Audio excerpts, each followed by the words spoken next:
Morning बच्चों।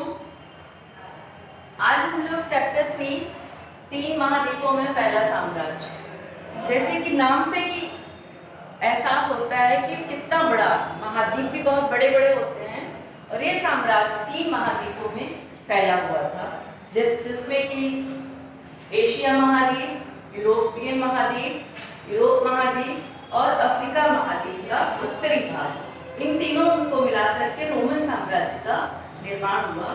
और आप ये समझ सकते हैं कि कितना विस्तृत साम्राज्य रहा होगा।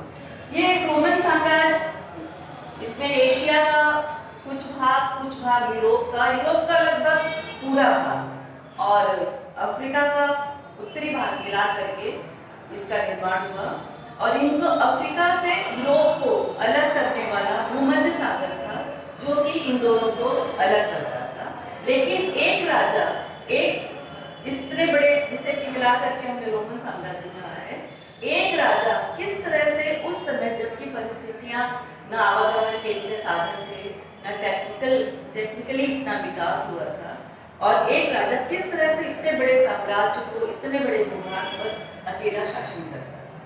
राजनीतिक विकास, रोमन साम्राज्य की स्थापना किस तरह से हुई? उस समय रोमुलस, रोमुलस और रोमस, जो कि ईश्वर के देवदूत माने गए, उनके द्वारा 753 ईसा पूर्व में इस रोमन साम्राज्य की स्थापना हुई।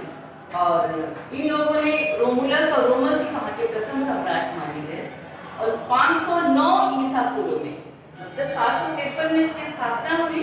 उस समय राजतंत्र, शासन की 2 प्रणालियां हैं, राजतंत्र और गणतंत्र, लोकतंत्र या गणतंत्र। उस समय उसे गणतंत्र ही कहा गया था। 509 ईसा पूर्व में एक बहुत ही निरंकुश राजा उस समय रोम में गद्दी पे था, उसको हटा करके उसकी जनता ने उसको मार के भगा दिया और गणतंत्र की स्थापना की।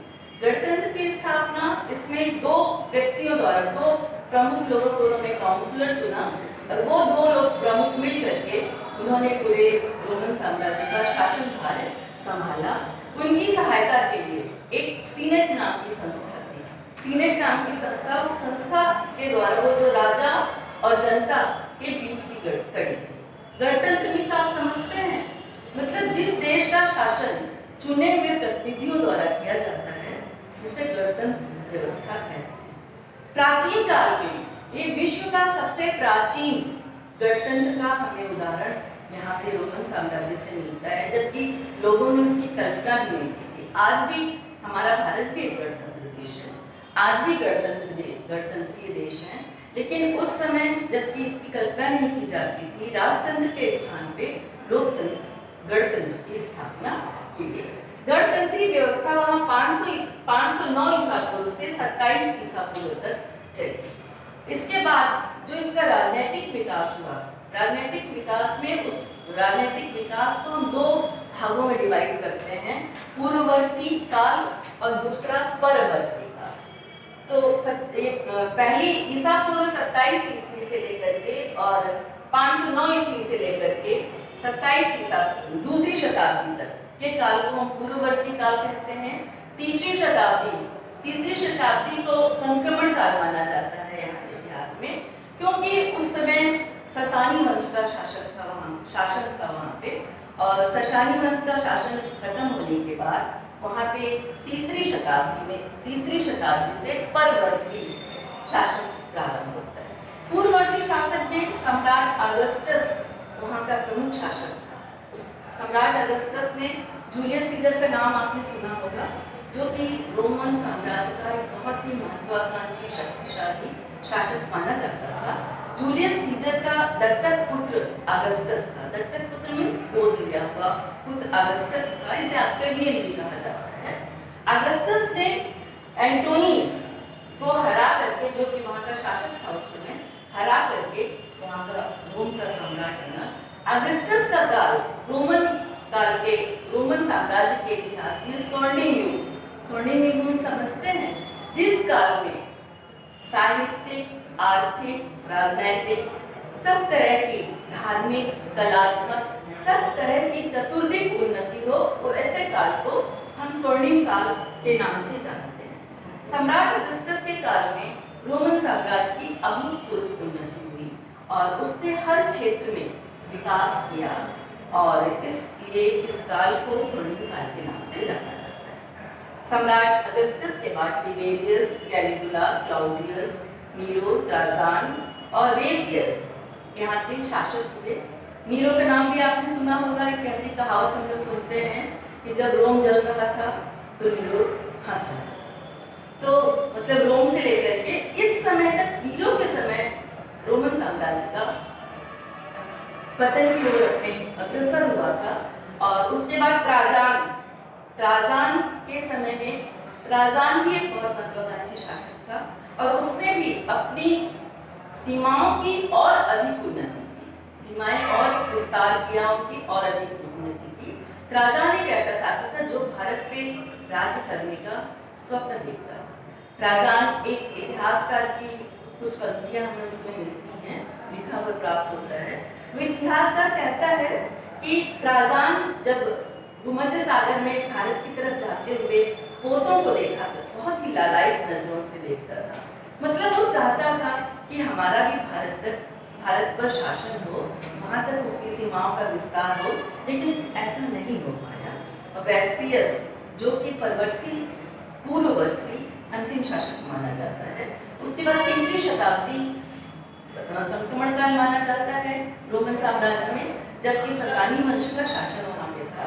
उसके बाद परवर्ती शासन काल में अब पूर्ववर्ती शासन काल से कुछ विभिन्नता हमें दिखाई पड़ती है। इस समय धार्मिक रूप से बहुदेववाद वहाँ पे प्रचलित था, मतलब कि मंदिर बनाए जाते थे, लोग अलग अलग देवी देवताओं की पूजा करते थे। देवी देवताओं में मुख्य रूप से कौन थे? चूंकि उस समय के लोग प्राकृतिक शक्तियों के, मार्स, जुपिटर, वरुण, इस तरह के देवी देवताओं की, मतलब जो शक्तियों से उन्हें प्राणवायु मिलती थी, हवा जैसे कि रोशनी मिलती थी, उन्हें ही चंद्र, उन्हें वो अपना देवता मान लेते थे और उनकी पूजा करते थे। मतलब उस समय बहुदेववाद प्रचलित था। लेकिन इसी समय ईसाई धर्म का भी पदार्पण होता है और ईसाई धर्म धीरे धीरे अपना पैर प्रसार करना शुरू करता है और धीरे धीरे वहाँ की बहुसंख्यक जनता जो है ईसाई धर्म को अपना लेती है। इस समय की एक महत्वपूर्ण घटना है इस्लाम पर परवर्ती शासन की, एक परवर्ती शासन काल की एक महत्वपूर्ण घटना है इस्लाम का उदय। इसी समय मोहम्मद साहब द्वारा इस्लाम धर्म की स्थापना की गई और उसका भी एक बहुत बड़ा, मतलब कि उस इस्लाम धर्म को भी मानने वाले एक बहुत बड़ी संख्या में लोग हमें प्राप्त हुए। इस तरह से रोमन साम्राज्य के में महिलाओं की क्या स्थिति थी? महिलाओं की स्थिति बहुत ही अच्छी थी। उसे महिलाओं को आर्थिक, सबसे अधिक के आर्थिक अधिकार बहुत अधिक प्राप्त थे। पिता की संपत्ति में उसे अधिकारी माना जाता था। वो चाहे उसका विवाह हो जाने के बाद भी अपने पिता की संपत्ति में उसका हमेशा अधिकार बना रहता था।